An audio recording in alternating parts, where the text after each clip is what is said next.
Then he made a brass altar, 20 cubits long, 20 cubits wide and 10 cubits high.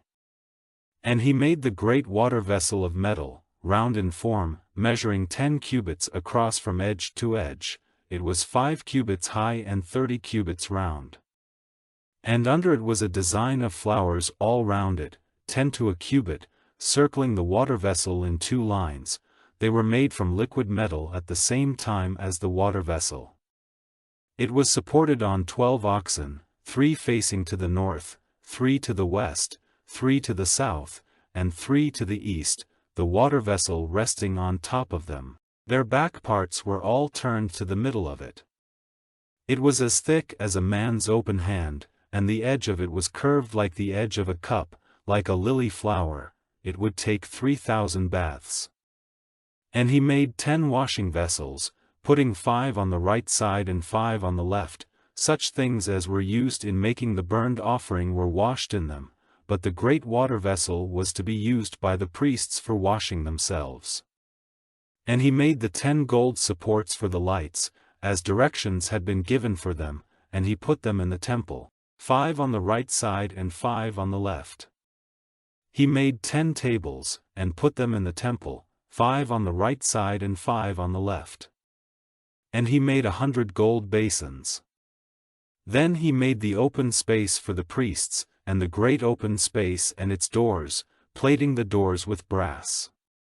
He put the great water vessel on the right side of the house to the east, facing south.